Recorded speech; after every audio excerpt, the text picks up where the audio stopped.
When I used to read dailies, I still do, but we're doing it more than, like during the holidays, your folks will say, go keep abreast with what's happening nationwide. And when I was reading the papers, I get to see ghastly accident here, ghastly accident there.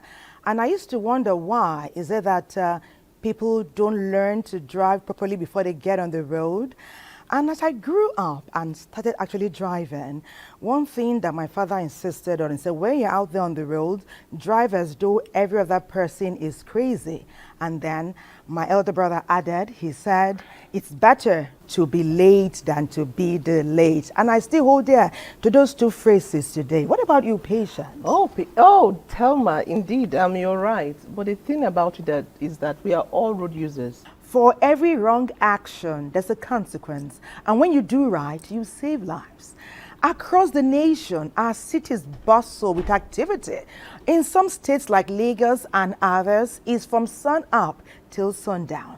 And it's imperative that we drive right so that we keep people alive. Let's see what our background report is going to share with us today.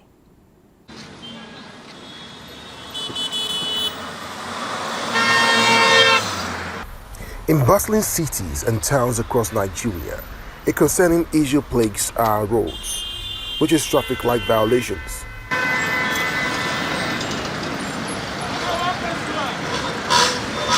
This seemingly commonplace act carries grave consequences, affecting not only the violators, but also innocent lives on the streets. Law enforcement agencies play a pivotal role in curbing traffic light violations. Their vigilance and enforcement of traffic laws serve as a deterrent, reminding citizens of the importance of obeying signals that keep our roads safe. Enter the penalty points system and fines, a mechanism designed to hold traffic offenders accountable. By assigning penalty points and imposing fines, authorities aim to instill a sense of responsibility, ensuring that violators face tangible consequences for their actions. But how effective is this system?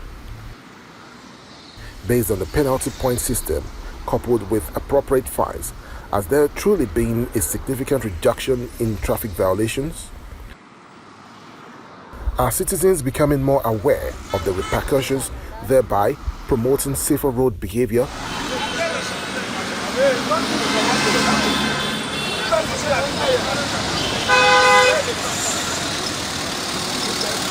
Are traffic enforcement agencies like VIO, FRSC, LASTMA, and other state regulators working optimally to ensure violators are brought to book? Technology stands as a powerful ally in curbing traffic light violations. Surveillance cameras and smart sensors help identify offenders, enabling law enforcement agencies to take swift action. This synergy between technology and law enforcement reinforces the importance of adhering to traffic signals. Now, let's look to the future. The future of traffic lights in Nigeria is promising. Regulatory warning and information signs will become more intuitive, guiding drivers effectively and enhancing road safety.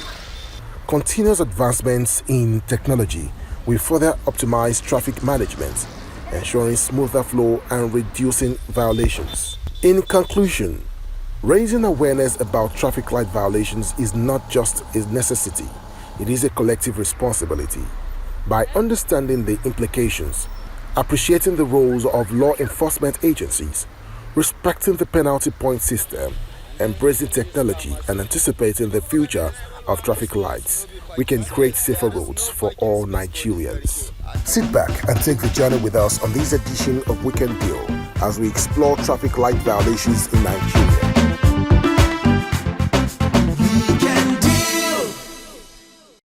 Just joining us, it is Weekend Deal, and today our focus is actually on traffic lights violations and road signs and all. We go to Enugu now. Like, you know, it's all about traffic lights, the signs, violations, and implications. Let's go to Enugu and see what they have for us on the show today. The accident rate within the metropolis since our emergence has actually reduced because we are not only there to enforce the traffic lights or enforce the traffic rules, we're also there to make sure the roads are safe. And most times we also serve as deterrents to motorists. When you see a vehicle parked at a particular junction, it shows that the government presence is there. The major place where you have traffic light installed, to the best of my knowledge as of this moment, is Enugu Metropolis and Osoka, the university community. Those are two major places you go, you're sure you find functional traffic light. The government have gone out of way to put these structures, these facilities in place so that it will inform you. All right? So the moment you obey these laws, you won't have any issue. Generally, when you talk about violation, you talk about any of such acts that goes contrary to basic road traffic regulations. Let's say there are signs and you violate such signs. There could be traffic signs you violated. There could be road signage, there could be zebra crossing, they could have something that would have told you at this point in time there's a bomb ahead of you, slow down, there's a sharp bend, control your speed limit, drive at the approved speed limit. Once you violate that and eventually leads to road accident, automatically you're going to face the music. The law stipulates that you pay 25,000 naira for beating the traffic if you go against the traffic light, because it's assumed it's intentional, because you've seen the light and you probably saw the light, maybe it's on red and you crossed. Definitely it's intentional. So we want to bring in a culture where people obey traffic, where people do the right thing, because while doing that you might cause accident. While doing that you might cause congestion even if you don't cause accident. But if there's a rule and there's a laid down procedures of doing things, we believe that motorists should follow that laid down procedures of doing things. Most times people are impatient, that's the truth. In this part of the world, people are particularly extremely, even when the traffic lights are working very well, you still see somebody that wants to beat it for just no cause. And that's where the dangers of traffic accidents, you begin to see them happen even when they shouldn't happen. So if, for instance, you decide to disobey, you will obviously impound your vehicle and then subject you to the due process of enforcement. One is that your vehicle would either ask you to drive to our office, if you drive in quietly, you come in, show to you your offense, show you how much it costs. But if, for instance, you decide to be recalcitrant, you don't want to obey, our tow truck will come in and tow your vehicle to safety. If you feel you are you are aggrieved, or you feel that you are not, you're being impounded wrongly, you still have a say. You can still go to court and say your mind, and the court of law will actually give you justice. In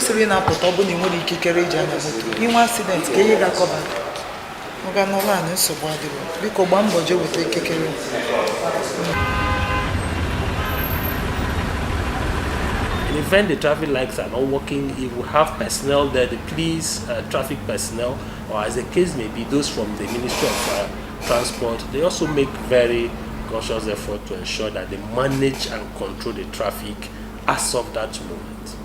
We have a safer roads here in Enugu now, and we don't record accidents the way it used to be before. Above all this, we plead oftentimes that the public should obey the these things that we have, the government has spent so much to install and fix them so that it will serve the public for good.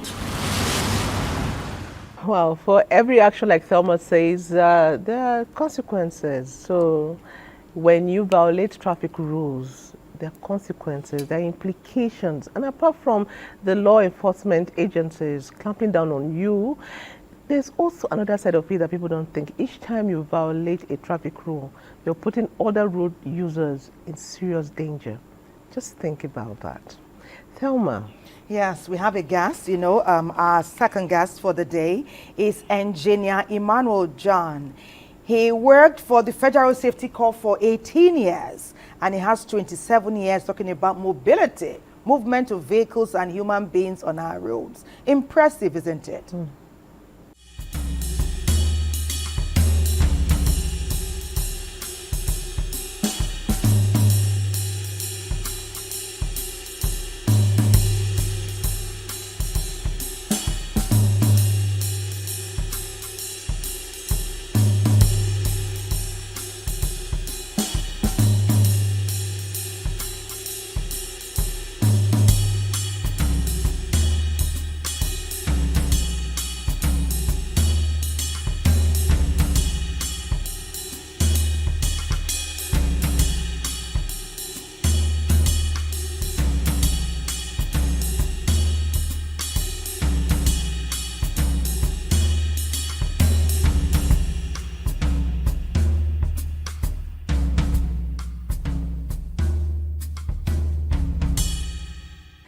Engineer Emmanuel Oche John. You know I was going to add the Oche, right? I'm sure you know I was going to add the Oche. Okay, you're welcome to our studios.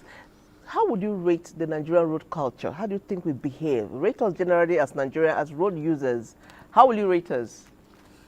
Well, thank you for having me. Let me begin by saying that as it is today, we are below average. Okay. And there's a need to up the game. Of course, institutions of government are playing the very best role they can, but then there is a very big room for improvement to be able to meet up the gaps. Okay. When you say big room for improvement, let's talk about that. Where are we specifically?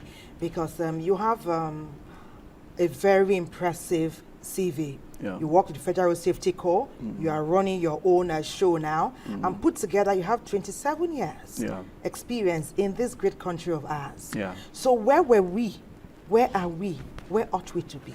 Yes. Of course, over the years, there is a gradual improvement as knowledge and capacity improves and funding from government improves. The institutions of government responsible for road safety are improving gradually. But of course, like I keep emphasizing, there's a need for a faster pace of movement for us to catch up with the rest of the world. For instance, the city of Abuja lives far below average in terms of road safety, in terms of traffic management, in terms of respect and response to traffic rules. And that is essentially because, one, we have very beautiful roads that are built for speeding cars. So the infrastructure itself already made a gap that drivers and road users are taking advantage of. And the capacity to actually implement, enforce the system before now has been limited, but like I said, there is gradual growth, and we hope that it can be better. So generally across Nigeria, our driving culture is poor. The enforcement system is weak, generally, and that is dovetailing into the culture that we have continued when to you experience. say, I don't know, I find that a bit, hilarious. When you say that our road structure, infrastructure in Abuja is the gap. It's creating a gap. I mean, there are beautiful roads everywhere in the world. Yeah. And drivers still respect road signs and signages and all. What's different?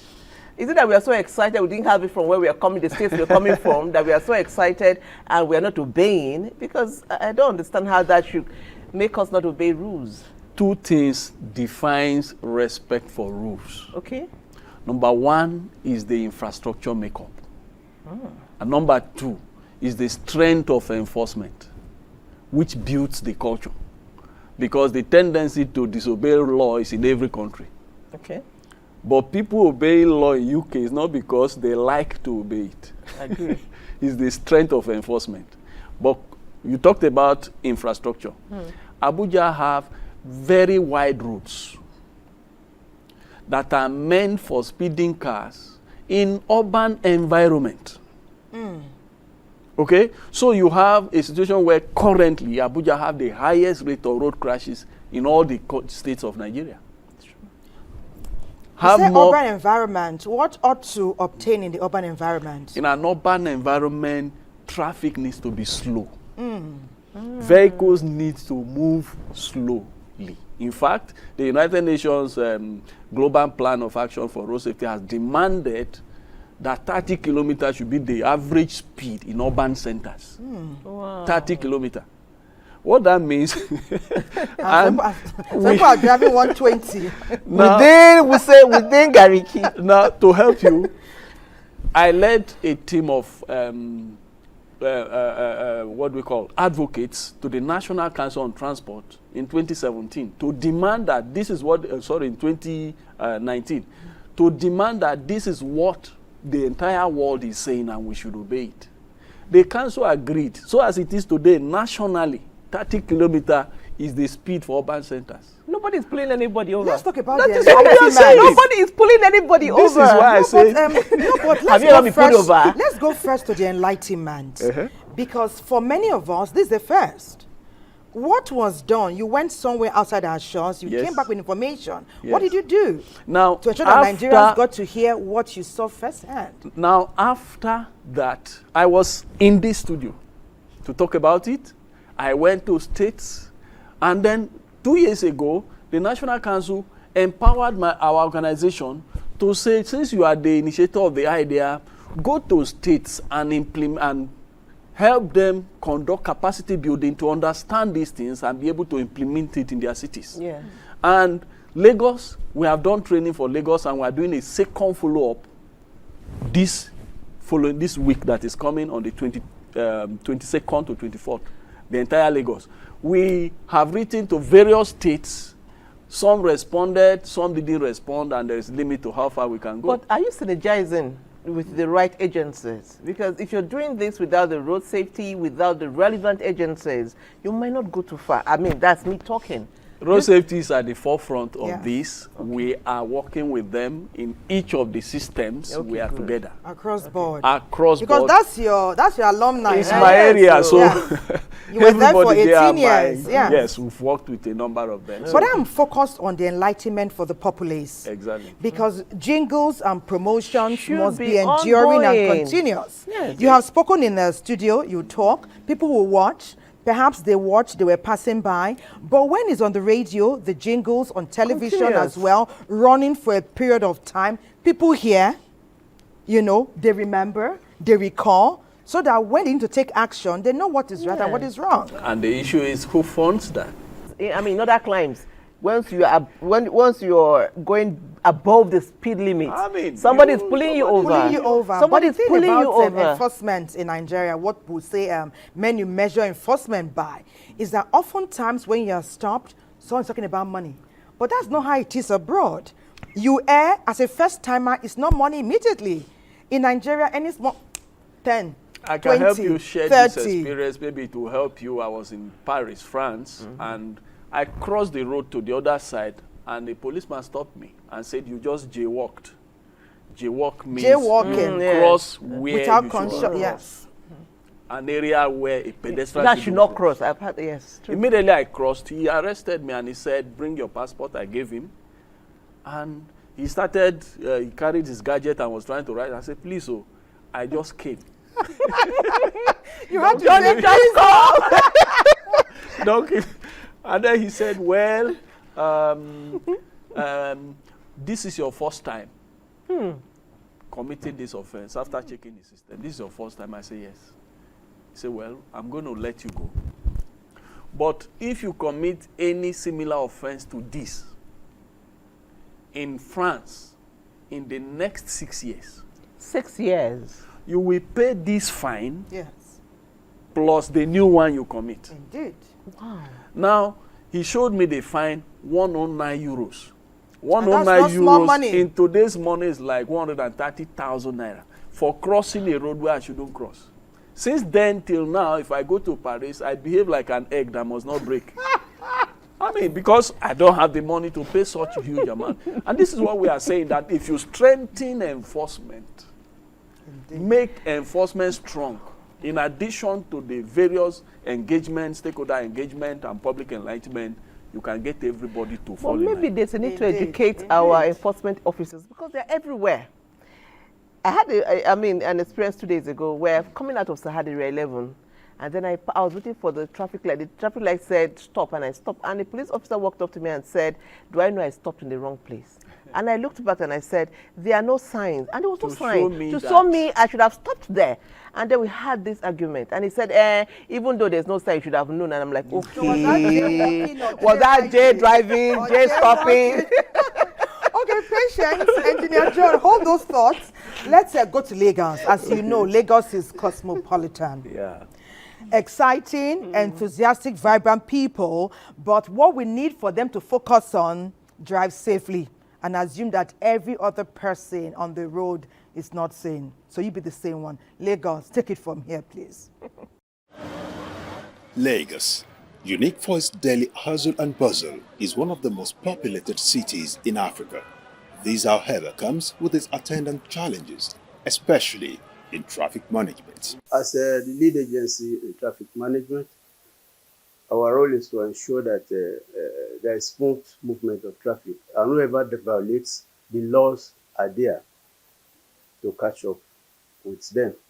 The use of traffic lights and road signs are some of the crucial traffic control measures to not only maintain sanity on the roads, but essentially for the safety precautions of the teeming road users. What has been the level of compliance of motorists to traffic laws in Lagos? The compliance level as to traffic management in Lagos is, I think, is considerably okay. But that is not to say that there are not one or two violations, yes, which we are actually working on a daily basis. Impatience, carefree attitude, and sheer disrespect for other road users are some of the reasons for traffic laws violations.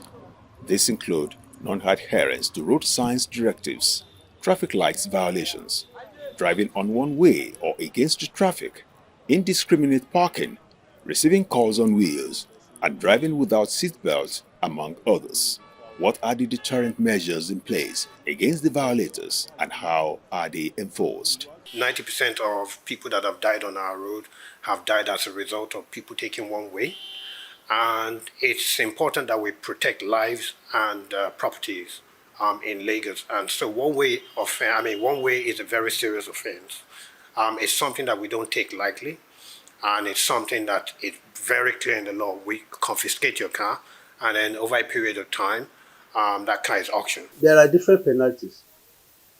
The penalty for people violating traffic lights is different from the penalty for people making calls or receiving calls while driving. The penalty for people driving against traffic, which is one of the most terrible offenses, is different from the rest of them. Every day of the week we have what we call mobile court, where you invite the magistrate from the state that will preside over. Then those violators are prosecuted and made to explain to the magistrate. Yes. Areas where there are no mobile courts, they are issued notice of offense ticket. That is for that violation. In that case, they are made to pay a certain amount of fines to the confines of the government. What are the challenges and successes over the years in enforcing these traffic laws? With our interaction and enlightenment with even the members of road traffic, road transport unions, all these NURTW and so on, you will agree with me that presently they are getting more and more refined every day. it is because of there are a lot of underground collaboration, training, free drivers training, and all that. You agree with me that they are getting more and more refined every day. So our activity goes beyond going to the road, stopping them, and all that. No, there are programs we organize with them. That is in terms of training, free of charge. And all this coming together is having a kind of reflection in behaviors of our motorists, which is a very good result for us. When you remember the saying, to always assume you are the only sane person on the road, then total compliance to the traffic laws will not be an option, but a must. This is for your safety first, and then for other motoring public. Indeed, drive like you are the only sane person on the road, like Tom has said over and over again. And sanity on our roads is a must. Our guest is still here. Talking of enforcement, what should we do to ensure that the enforcement is carried out to a T? People are scared because when people know that enforcement is serious, I'll do the right thing. When our road enforcement officers conduct themselves in a certain way to show that they mean business, the road users will sit up. What can we do to get to that point? Thank you very much. I will recommend three things. Okay. Number one is that we need discipline on the part of the enforcement personnel. Discipline free of corruption. Because if I don't take bribe, if I don't accept gratification, if request from one senator or governor or commissioner does not change my stance on an arrest system, then whoever is on the road knows I must be respected. That's number one.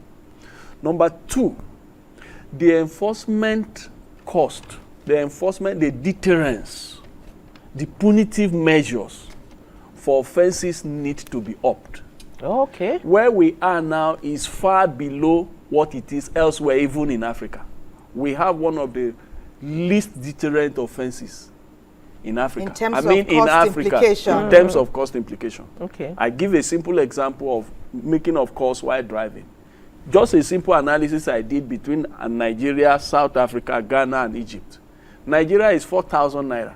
If you are caught making 4,000 naira.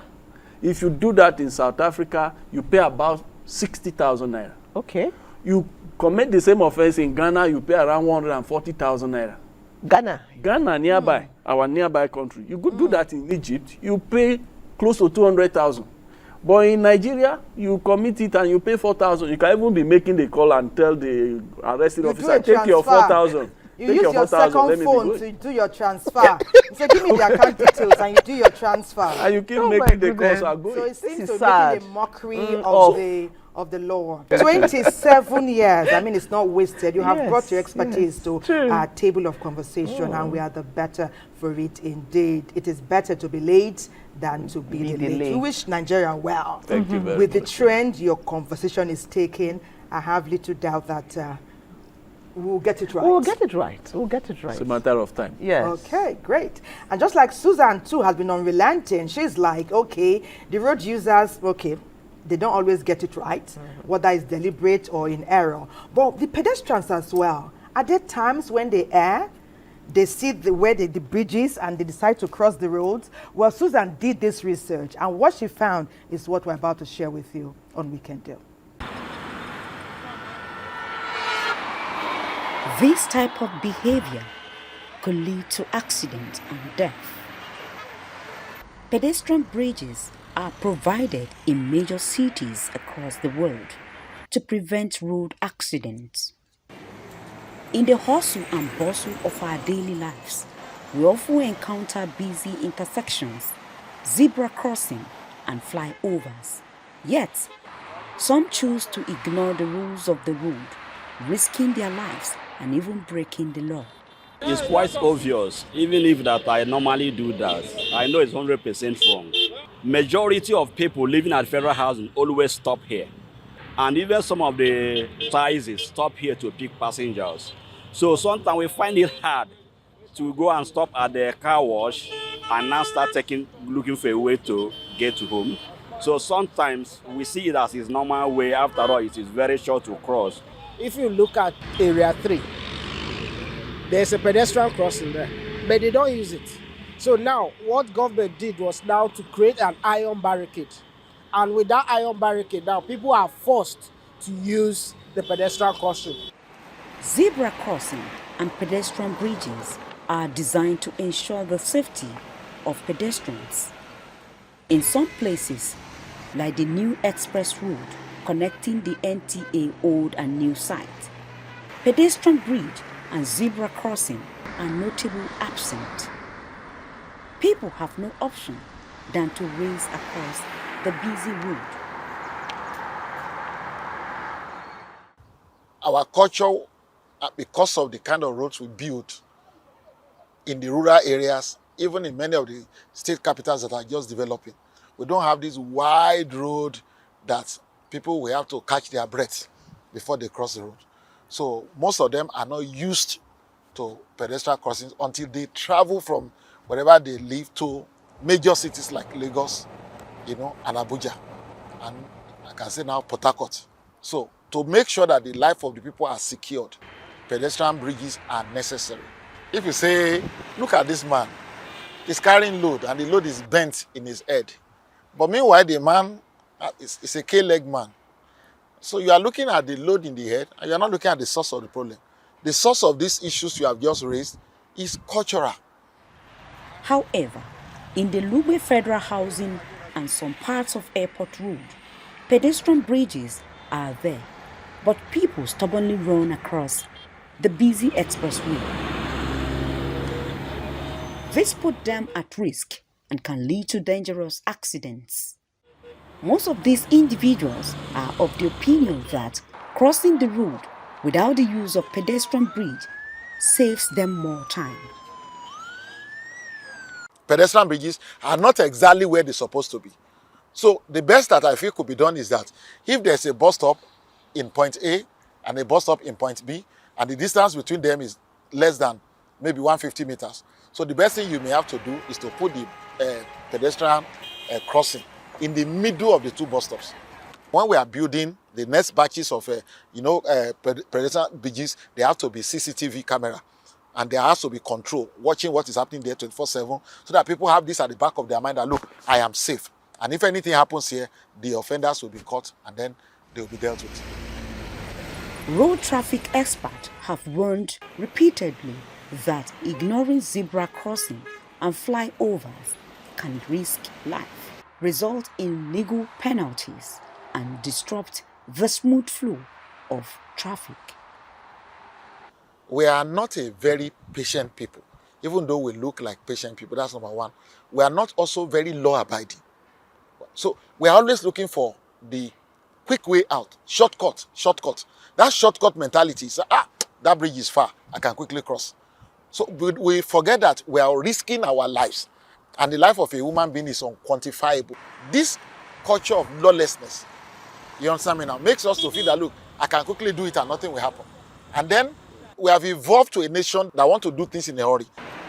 Let's all do our part by respecting the rules of the road and the safety measures put in place for our protection. Okay, pedestrian bridges are very important. My heart is always heavy when I see, especially women crossing the Lugbe Road. You see some of them with their babies at their backs and they are crossing. Why don't you use the pedestrian bridges? It is there for us to use. Well, our conversation continues as we have another guest waiting. Let's meet him.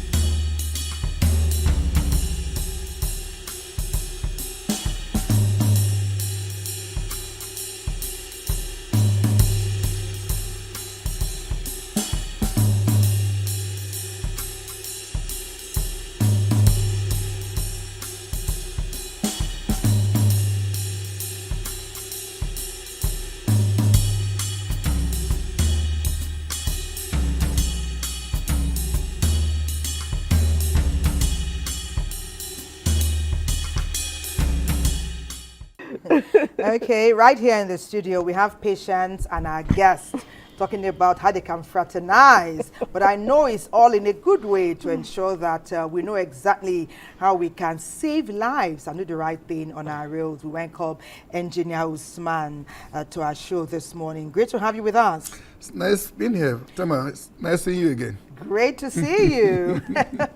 They said you have 21 years experience on our roads. Have you always been in the FCT? Well, I started in FCT.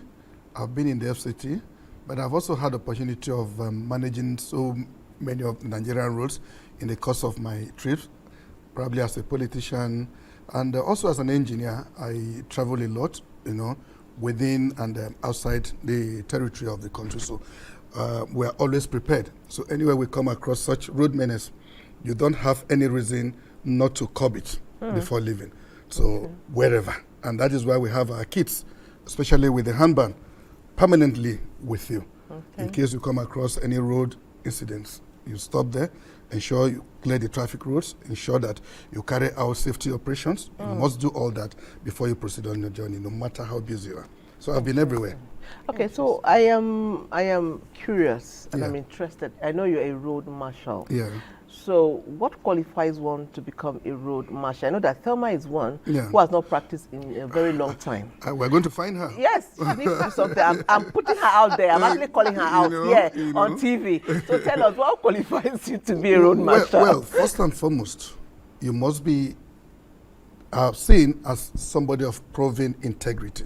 Okay. Not just a person of integrity. Your integrity must be proven beyond all reasonable doubt. First, you must also be either self-employed or employed by any government organization. Okay. What that means is that we don't want to begin to breed people who could go to our Nigerian roads and then begin to carry out what we call extortions, all in the name of I am serving the people. Ours is voluntary. We're going out there to serve the public. We're going out there to make sure that the roads are safe. So you need to have that. Then thirdly, you must have a serviceable vehicle. What that means is that you cannot if you want to go to equity, you must go with clean hands. We need to assess you first. You have a car, you've been using the road. How long have you been behind the wheel? You must, of course, have been behind the wheel for not less than 5 years. You have a valid driver's license, valid vehicle documents. Intermittently, we do pure assessment on all our members. Unannounced, we just come and say, please bring your vehicles. And we want to be sure that everything you go to the road to preach are also well kept in your vehicles. You are practicing them. So having done this, then you can now apply. When you apply, you are screened. In the course of the screening, we go through all these things are itemized. We must make sure that they are there. And as soon as we are confirmed that those things are in place, of course you are good to go. Interesting. Let's now look at your experience on our roads for 21 years. When we're talking with Engineer Emmanuel John, he said that we are not where we ought to be. He did say we've gone forward, gone back. Hopefully we're going forward again. But what do you find with the road users, especially with those who drive in cosmopolitan cities like Lagos? Generally, attitude. The problem with Nigerians, the road users, not just the road users, in fact, all road users, let me be specific, is the problem of attitude. If we're able to get that right, then our roads will be safe. What do I mean by this? Now, a situation where someone had waited, as a taxi driver, a bus driver, you have waited from January till about August. Now you are into September. You want to make all the monies you have not made between January and now, and then you want to make all that money. You want to go to Lagos today and return the same day. You want to pick all the passengers. And for God's sake, we're talking about a mechanically used vehicle here. Now, anything can happen. The tire wear is there. The fatigue on you as a driver is there. Now, if you understand that what you need to do is to ensure that you prioritize your activities, even while driving on the road. No, I need to move from point A to point B within so period and give myself some little rest and then return back to the period. You understand that the fatigue, the issue of fatigue, and then the tire wear of the vehicle and whatnot will be properly kept the way it should be. Now, that is one. Then two, Nigerians are, I'm very sorry to use this word, we are too pompous. Pompous in the sense that I am a big man, I am driving. Why should a taxi driver, be driving on the same route I am driving? Please, you need to give me the right of way. You need to So we have failed to learn the rules, the rudiments of the roads. Now, who is to give way to who? Who is expected to be at a particular point at a particular time? We have refused vehemently. Sometimes we have refused, and sometimes we know, but because we want to tell Nigerians or tell other road users that we're bigger than they are, we claim rights where there are no rights. You know who I am, syndrome. You know who I am. You know who I am. You know, and so on. So or who are you? Who are you? Who are you? Do you know who I am? We say that. And thirdly, you have a situation whereby accidents are not determined. You don't leave your home and say, look, I'm going to brush past somebody. Exactly. That is why it's called accidents. Yes, and once it happens, if you're at fault, you don't need a prophet to tell you that at fault for you to know. Yes, but you still come out and still claim rights and block other road users. You leave your vehicles right in the middle of the road and so nobody will go to the until we need this to the board. We have to do this for God's sake. You know, and everybody have these programs. So you leave your home, I need to be at the studio by 10 o'clock, and it's 9:30 already, I need to go. And then some people right there, because they don't have business, you know, around the corner, have blocked the road. You can't get to where you need to be. You can do what you need to. So these are a lot of problems. That is why I associated all this to attitude. And lastly, we have three major causes of road menace, particularly accidents. The issue of environmental issues, mechanical issues, and human issues. Human is what we are talking about here. Now you are there, you know what to do, but you have vehemently refused to do it. True mechanical, your vehicle is giving you signs, the shaft is already making noise, and then you begin to procrastinate. I'll do it tomorrow, I'll do it next tomorrow. And these are mechanical issues. Or your tire is expired and you're still using them, all in the name of I don't have money to change them now. That is also a problem, can cause accident. Then during the rainy season, how you drive during the rainy season or during the harmattan period is different from the way you are expected to drive or the speed you are expected to move on the normal weather or when it's very sunny. So all these must be put into consideration. If we are able to do this, I am sure that our roads would have been safe or better than what we are having. Okay, we'll continue our conversation. Let's go to Port Harcourt now. I do know that when an auxiliary vehicle, a trailer, a tanker breaks down on any major road, it causes an obstruction. Yes. And you could be there for hours. People miss appointments. You know, it's not a good experience for anyone at all. In Port Harcourt, it happened. We don't know how often it does happen, but let's go there.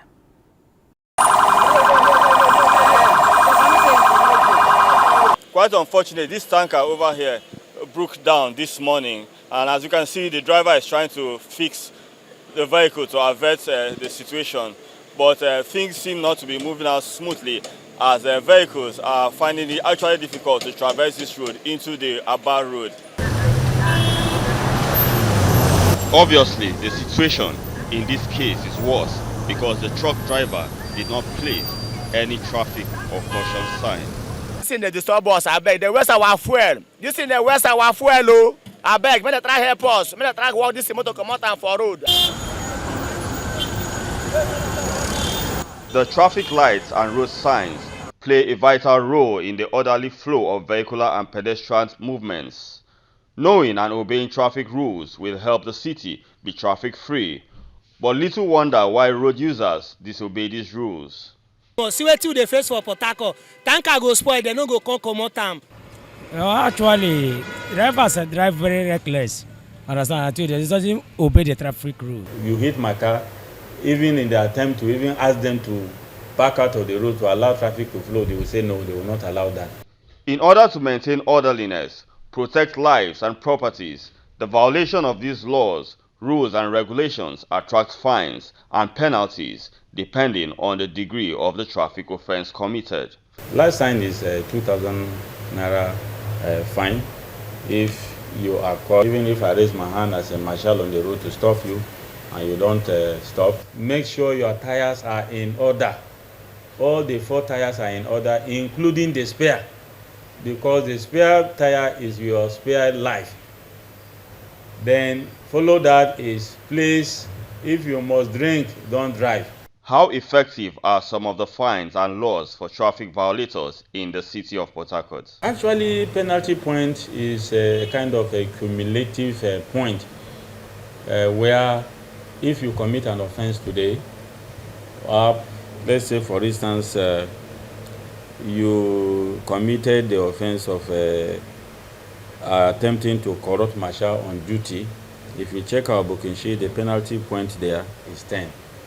And meaning, if you commit another offense another time again, we'll look at the penalty point again and add it to this one. So that at the end of the day, by the time you reach 2025, you understand, your license is supposed to be punched, meaning you have exceeded the penalty point, and so you are now running into a danger zone. You are likely going to cause crashes on the highway.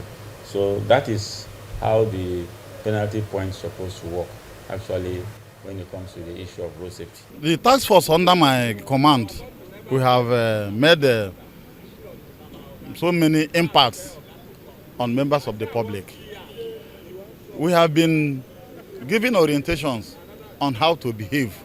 Actually, in this part of the world, we derive joy in the breaking of the law. We derive joy in flouting the orders of the government. Like in Rivers State and in Port Harcourt, the flyovers, which are very beautiful in appearance, they beautify the area. Some group of boys will just form motor park and drivers will obey them. They will be loading under the street, and we have been dealing with those people. We have charged many of them to court for flouting such orders. So we are still on it. It is not yet over. It is, the people are seeing misbehaving on the road. Hence our day-to-day activities on them. And drivers too should know where to park vehicles. You cannot just park anywhere because you want to make your 1 naira or 2 naira, or as the case may be, at the detriment of others. Don't disobey the government's order. Because if you are caught, you will definitely be dealt with. Road signs are meant for safety on our roads and should be immediately recognizable. It is imperative that we remain law-abiding citizens on our roads at all times. And that's all the way from Calabar back to the FCT. There's hardly any way you can do the right thing if there are no adequate signs to tell you what to do, when to do it, and how to do it. But we've come to learn that some people deliberately do the wrong thing. Yes. Engineer Osman, do you find that on the roads where people know what to do, they know how to do it, they know when to do it, but they deliberately, because of other forces we can't determine, decide to err? Well, I think the word deliberate is a compound word and is a household name now in Nigeria, because most times we know what to do, but deliberately we have vehemently refused to do them. A man who approaches the traffic light. Let me give you one small scenario. I was at the traffic light another day. The traffic light was on red, the light was on red, which indicates that I need to wait. While I was waiting, a taxi driver coming behind me saw that I was waiting. He was expected to have waited directly behind me. And he maneuvered his way and zoomed off. Meanwhile, the light was still on red. Now, what that means is that he didn't see me stop? If he had not observed the light, somebody ahead of you had stopped. That means there's a problem somewhere. Man had moved. In the course of doing that, it's possible also the man who had the right of way would have been using it, and then he rammed into... So there would have been a collision. A collision. He would ram into that vehicle. And one would now say, the man didn't know that it was wrong. And what he had done was deliberate. Hey, devil's work. So we do a lot of things deliberately for no just cause. 1. 2, we are also in a hurry to nowhere. Sometimes we beat these traffic lights, and you who have waited patiently for the right of way will still come and meet this man, waiting to pick 1 or 2 passengers or discussing with somebody. So what have you done? Nothing. So, and that's why I attributed all this to attitudes. I need Nigerians to know that I don't need the government or any law enforcement agents to tell me that I need to leave. I don't need anybody to tell me that. Now, why do I need to leave? I need to leave because I have responsibility. Because I am a man that is married, we have children, you need to train your children, you need to do what you need to do. Therefore, I need to be careful in the course of whatever activities I get myself involved in. Keep alive. Now, in doing that, that means I don't need the government to tell me that I need square peg in square hole. But we have thrown all that to the wind. Okay, Mr. Adaji, you have been in circles where people have conversation around the fact that our law enforcement agencies are like they pray for us to beat the light. They pray that we get into trouble because sometimes people say they don't see them until you beat the light and then they appear. So are they enforcing the right way? Our enforcement agencies, are they enforcing the right way? Well, it depends on what you mean by law enforcement agencies, because there are so many law enforcement agencies. I will be very particular now about the federal road safety. Okay. For road safety, we are not keen about enforcement. We are not. We are not a revenue generation establishment. So we are not keen. Enforcement is the last option, is the last resort. First, we do what we call advocacy. Oh, yeah. Okay. We go from mosque to the churches, to public places, to parks, and so on, trying to enlighten Nigerians on what is expected of them in the course of the use of the road. Okay. Now, we tell them this. Two, even at the point we stop a vehicle, there are offenses we call primary offenses and secondary. Primary offenses are the ones you can see, once the vehicle is approaching, you could see directly that the man is not on seatbelt. You can see that he has a chartered windscreen. On asking the vehicle to stop, you could see that the tires are worn out, and so on. These are primary offenses. You see them directly as the vehicle is coming. Or he has committed an offense that you can see clearly that it's an offense committed, driving against traffic and so on. Then there are offenses that are also called secondary offense. Of course, I won't know if you don't have a driver's license until I have reason to do that. Now, if you don't have a seatbelt on, and I stop you, how are you? Good afternoon, good afternoon. How is the family? How is everything? Fine. Now, courtesy. Now, why are you not having your seatbelt on? Oh, the doctor said I cannot use seatbelt. Why? This is this police report. This is the reason why I'm not using belt. Fine. But you need, in that case, get a driver. Sit behind the wheel. You don't need to be here if you cannot use the seatbelt. We educate you. You go. But a situation where, why are you not on your seatbelt? Are you the one to tell me not to use seatbelt? Is it the who are you? Do you know who I am syndrome? It's about me. So once you begin to do that, then we'll ask question. Please, can I see your driver's license? Now, this is a secondary offense now. I'm going to ask for your driver's license because you have given me reasons to ask for those things. Can I see the vehicle particulars?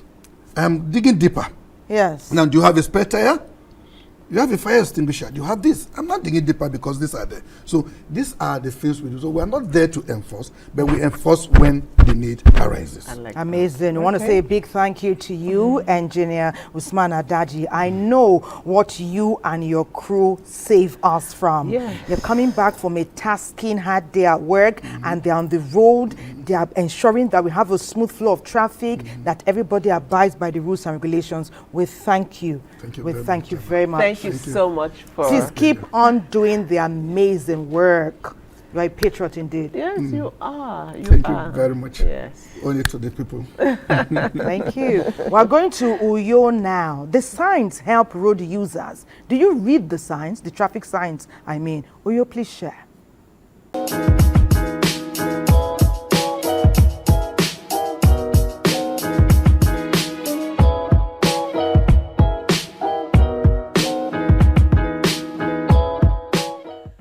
Road signs are essential for the safety and well-being of both drivers and road users, as they provide clear direction to ensure a smoother and safer journey. Typical road users include pedestrians, cyclists, motorists, vehicle passengers, and passengers of on-road public transport.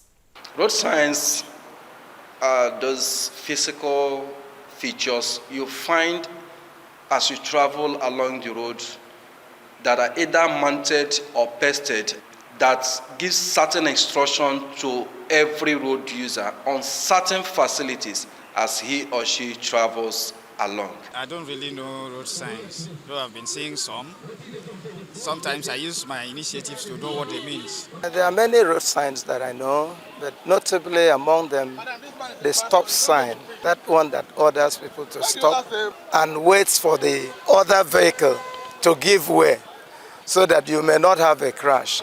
Zebra crossing, U-turn, narrow bridge. There is a stop for pedestrian crossing, and that one they mark dots. So It tells you as you're approaching that road sign, you have, if you were on speed, you have to slow down gently so that if there is any pedestrian crossing, the person will be able to pass without having accident. Road signs are mounted in specific areas to guide and direct road users to ensure safety. Proper use of road signs helps to avoid unforeseen danger as well as inform one of alternative routes, avoid congested traffic, and instill better road discipline. Road signs is very, very important, and the obedience to road signs in particular is what every driver must adhere to, because if you obey road signs, it will give us good movements that everybody would understand what to do and do the right thing. The road sign is like a road map that leads people to successes during driving. It is there to avoid drivers driving wrongly, to have accident. There are many obstacles and dangers on the road that can cause harm and put both drivers and passengers at risk. One of such obstacles is the dangers of driving one way. One-way driving, as is commonly called, is what we call driving against traffic or wrong-way drive. Driving against traffic is a very dangerous thing. That is why you see a whole lot of cases of hit and run, people being knocked down on the road. Based on the way our Nigerian road looks like, many understand, but you see many apply one way. There's no cogent reason, just that maybe they are in a haze of rushing, but I don't see why people should be rushing. So many at times people do it because of ignorance, some do it because they want to engage in shortcuts, others do it perhaps because there are no law enforcers on the road, and for that reason, so they feel they can do it and nothing will happen to them. Some Nigerians are usually in a hurry and always looking for shortcuts, thereby violating road signs. When road signs rules and regulations are ignored, a clash is bound to occur. People violate road signs, and before you know it, they have got engaged in one road traffic crash or the other. Oftentimes, it will even lead to fatality. Road safety is a shared responsibility. Adhering to traffic laws and staying vigilant on our roads can reduce clashes and save lives. So, stay alive, stay safe, obey traffic rules.